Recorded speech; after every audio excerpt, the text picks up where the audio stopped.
Hi everyone. Episode 1 के start में हम इस कहानी के हीरो को देखते हैं। इसका नाम जहंग है और अभी ये हॉर्स राइडिंग कर रहा होता है। तभी अचानक से जहंग के हार्ट में पेन होता है और वो गिर जाता है। तभी हमें दिखाते हैं कि उसी वक्त ही एक लड़की साइकिल से जा रही होती है। तभी उसका रोड एक्सीडेंट हो जाता है और फिर जहंग को हॉस्पिटल लाया जाता है और उसकी हार्ट सर्जरी होती है। और फिर सीन शिफ्ट होता है और हमें डायरेक्ट 1 साल बाद का सीन दिखाते हैं, जहां हम देखते हैं कि जहंग अपने घर में होता है और वो 1 साल से घर में ही रहकर बहुत परेशान हो चुका है। इसलिए वो अपनी मॉम से कह रहा होता है कि अब मैं ठीक हो चुका हूँ, मुझे बाहर जाने दो। पर उसकी मॉम उसे मना कर रही होती है कि तुम्हारी हार्ट सर्जरी अभी जल्दी हुई है, इसलिए तुम बाहर मत जाओ। पर जहंग उनसे कहता है कि आप मेरी लाइफ में इंटरफेयर मत करो और फिर वो बाहर चला जाता है। और फिर अब हम इस कहानी की हीरोइन को देखते हैं जिसका नाम श्याओ है। और श्याओ अभी अपनी फ्रेंड शिनशिन की कब्र पे आई होती है। एक्चुअली में ये सिंगापुर है और श्याओ चाइना से यहाँ पर आई हुई है। और वो शिनशिन की कब्र से बात कर रही होती है कि मैं यहाँ पर 1 साल बाद आई हूँ, क्योंकि तुम इतना दूर हो तो मैं आसानी से तुम्हें ऐसे विजिट तो नहीं कर सकती हूँ। फिर श्याओ से कहती है कि देखो मैं तुम्हारे लिए गिटार भी लेकर आई हूँ।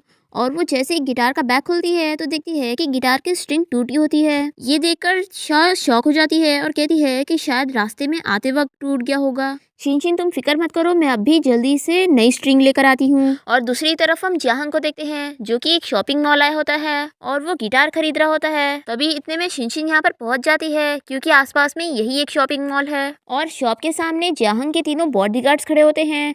और श्याओ उनको देखकर सोच रही होती है कि लगता है ये शॉप काफी भारी है, जो सिक्योरिटी गार्ड्स भी हैं यहाँ पर। फिर श्याओ अंदर आ जाती है और बॉस से पूछती है कि मुझे मार्टिन गिटार की स्ट्रिंग चाहिए। तो शॉप की ओनर श्याओ को बताती है कि इस लड़के ने पहले ही वो स्ट्रिंग खरीद चुका है। तभी जहंग श्याओ को देखता है और उसे वो जानी पहचानी लग रही होती है। और फिर जहंग जब उसके हाथ के ब्रेसलेट को देखता है तो जहंग के हाथ में पेन होने लग जाता है। फिर जहंग अपने गिटार की पेमेंट कर रहा होता है। तभी श्याओ उसे रोकती है और कहती है कि क्या तुम ये स्ट्रिंग मुझे दे सकते हो, ये मेरे लिए बहुत ही इंपॉर्टेंट है। मैं और भी शॉप्स में जा चुकी हूँ लेकिन मुझे वहाँ पे ये स्ट्रिंग नहीं मिली।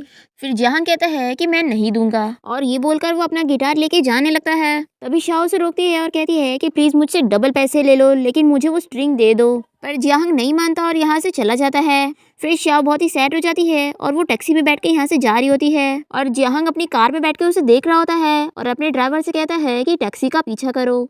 और फिर शानन वापस से शिनशिन की कब्र पे आ जाती है और जहंग उसे चिपके से खड़ा होकर देख रहा होता है। और यहाँ श्याओ शिनशिन से बातें कर रही होती है कि प्लीज तुम गुस्सा मत होना। हाँ, तुम जो स्ट्रिंग यूज करती थी वो मुझे नहीं मिली, इसलिए मैंने दूसरी स्ट्रिंग लगवा ली हूँ। तुम्हें पता है उस शॉप में एक लड़का था जिसके पास वो स्ट्रिंग थी पर उसने मुझे नहीं दिया। और श्याओ जहंग की बुराई कर रही होती है कि वो बहुत ही रूड लड़का था और जहंग उसकी सारी बातें सुन रहा होता है। और यहाँ श्याओ शिनशिन से बहुत सारी बातें करती है और उसे कहती है कि अब मैं नेक्स्ट ईयर आऊँगी और उसे गुड बाय बोलकर यहाँ से जाने लगती है। फिर श्याओ के जाने के बाद जहंग यहाँ पर आता है और वो गिटार उठा लेता है। और फिर जहंग इस गिटार को लेकर अपने फ्रेंड से मिलने पहुंच जाता है और उसे सारी चीज़ों के बारे में बता देता है कि वो कैसे वहाँ से गिटार उठा लाया। और जहंग उसे बताता है कि ये वही गिटार है जो हमेशा उसके सपनों में आता है, इसलिए मैंने इस गिटार को उठा लाया हूँ ताकि मैं जवाब ढूंढ सकूँ।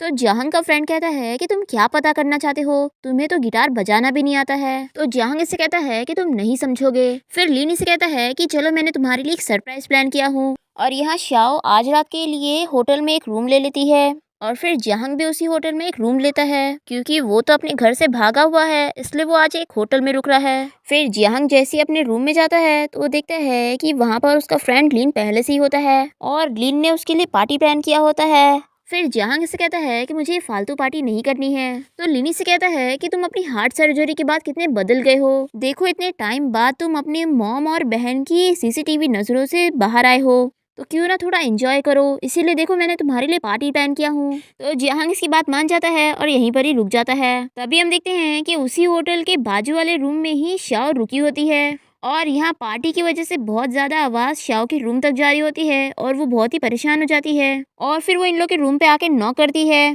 तभी लिन दरवाज़ा खोलता है और श्याओ से कहती है कि तुम लोग बहुत आवाज़ कर रहे हो, मैं सो भी नहीं पा रही हूँ। पर इतनी आवाज़ की वजह से लिन को कुछ सुनाई नहीं दे रहा होता है और वो कहता है कि तुम क्या बोल रही हो। तो श्याओ बहुत ही परेशान हो जाती है और वो फिर से अपने रूम चली जाती है। फिर नेक्स्ट मॉर्निंग श्याओ अपना लगेज पैक करके रूम से बाहर निकल रही होती है। तभी वो उसी रूम से बाहर निकलते जहांग को देखती है और उसका पीछा करते हुए लिफ्ट तक जल्दी से आती है और उसे देखकर शॉक हो जाती है। कि ये वही कल वाला रूड लड़का है। और फिर शाओ भी लिफ्ट में आ जाती है और उसे पूछती है कि क्या वो तुम ही थे जो कल 802 रूम में रह रहे थे। तो जिहंग कहता है कि हाँ। तो शाओ कहती है कि इतने सारे लोग जो रात में आवाजें कर रहे थे, क्या वो सो रहे हैं। तो जिहंग इसे सॉरी कहता है और शाओ इसे देखकर अपने मन में सोचे जा रही होती है कि रात में पार्टी कर रहा था इतने सारे लोगों के साथ, ये जरूर कोई अच्छा लड़का नहीं है। और जिहंग इसे देखकर अपने मन में सोच रहा होता है कि ये वही लड़की है जिसे मैंने अपने सपनों में देखा हूँ, और आखिर ये क्या चल रहा है, ये है कौन। और फिर लिफ्ट ग्राउंड फ्लोर पर पहुंच जाती है और ये दोनों ही होटल से चेकआउट होने के लिए रिसेप्शन पे पहुंच जाते हैं और दोनों साथ ही में कहते हैं कि हमें चेकआउट करना है। तो रिसेप्शनिस्ट इन लोग से पूछती है कि आप लोग को साथ में चेकआउट करना है या अलग अलग। तो शाओ कहती है कि अलग अलग और जिहंग कहता है कि साथ में। ये सुन के तो शाओ शॉक हो जाती है और इसे कहती है कि मैं तो तुम्हें जानती भी नहीं हूँ, तो मैं तुम्हारे साथ में क्यों चेकआउट करूंगी। तो जिहंग कहता है कि कल रात में जो मेरी वजह से तुम्हें प्रॉब्लम हुई है, इसलिए मैं सॉरी के नाते तुम्हारा पेमेंट करना चाहता हूँ। तो शाओ गुस्से में कहती है कि कल रात जो तुमने करे हो, तुम्हें क्या लगता है तुम पैसों से सॉल्व कर सकते हो। तो जिहंग इसे सॉरी कहता है। तो शाओ कहती है कि अब सॉरी बोल के क्या फ़ायदा, कल रात तो मैं सो भी नहीं पाई। तभी रिसेप्शनिस्ट इन लोग के ऊपर हंसने लग जाती है।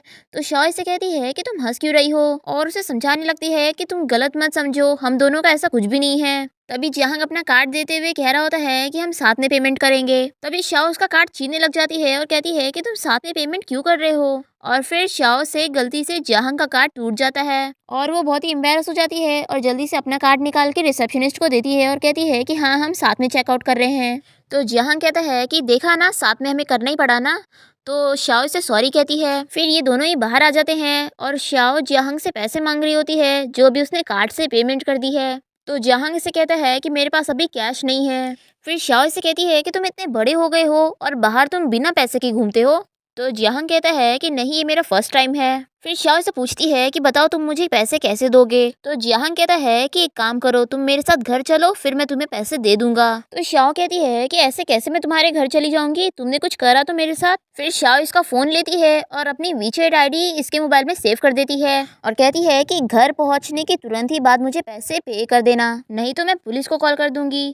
और हाँ, पैसे पे करने से पहले मुझे डिलीट मत कर देना, नहीं तो मैं तुम्हें सबक सिखाऊंगी। और ये बोलकर शाओ यहाँ से चली जाती है और जिहंग को उसके ऊपर हंसी आ रही होती है। और फिर जिहंग अपने फ्रेंड लिन के साथ कार से जा रहा होता है। तभी वो शाओ का वीचैट आईडी भी चेक कर रहा होता है और उसने जो फोटोज लगाई होती है वो देख रहा होता है। और जिहंग उसके फोटोज को देखकर शॉक हो जाता है क्योंकि उस फोटोज में जो घर होता है, उस घर को जिहंग ने अपने सपने में देखा होता है। और फिर जिहंग लिन से कहता है कि मुझे एयरपोर्ट लेके चलो। और यहाँ शाओ एयरपोर्ट पहुंच चुकी होती है। तभी उसे मैसेज आता है कि जिहंग ने उसके पैसे भर दिया है और ये देखकर वो खुश हो जाती है कि चलो, वो अच्छा लड़का था। और फिर शाओ तुरंत ही जिहंग की वीचैट आईडी डिलीट कर देती है। और यहाँ जिहंग ये देखकर शॉक हो जाता है और लिन से बताता है कि उसने मेरी आईडी डिलीट कर दी। ये सुनकर लिन उसके ऊपर हंस रहा होता है कि लगता है उस लड़की की पर्सनालिटी काफ़ी डिफरेंट है। फिर हम दूसरी तरफ जिहंग की मॉम को देखते हैं जो कि उसके लिए काफ़ी परेशान हो रही होती है और सभी गार्ड्स को चिल्ला रही होती है कि ऐसे कैसे तुमसे जिहंग खो गया,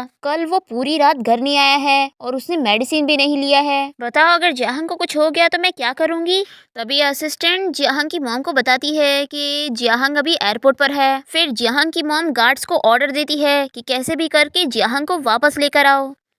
और यहाँ जिहंग तो लिन से कहकर चाइना की टिकट बुक करवा लेता है। और फिर शाओ और जिहंग ये दोनों ही सिंगापुर से चाइना पहुँच जाते हैं। शाओ तो यहाँ पर पहुँच के कॉफ़ी बैठ के पी रही होती है। तभी इतने में उसका इसके भाई का कॉल आता है और वो कहता है कि मैं तुम्हें पिक करने पहुँच गया हूँ। फिर शाओ जल्दी में यहाँ से जा रही होती है। तभी उसका ब्रेसलेट यहीं पर ही गिर जाता है और वो चली जाती है। तभी जिहंग भी यहीं पर आके कॉफ़ी पी रहा होता है और एक लड़की की टक्कर की वजह से उसके ऊपर कॉफ़ी गिर जाती है, तो वो अपना ड्रेस चेंज कर लेता है। तभी जिहंग को वो ब्रेसलेट दिख जाता है और वो उसे उठा के देख रहा होता है। तो जिहंग को याद आ जाता है कि शाओ ने ये ब्रेसलेट पहनी हुई थी और एक्चुअली में जिहंग चाइना इसलिए आया है ताकि वो पता लगा सके कि जो घर को वो अपने सपनों में देखता है उसका क्या मतलब है और शाओ भी उसे जानी पहचानी क्यों लग रही है। और इसी के साथ एपिसोड 1 यहाँ पर ख़त्म हो जाता है।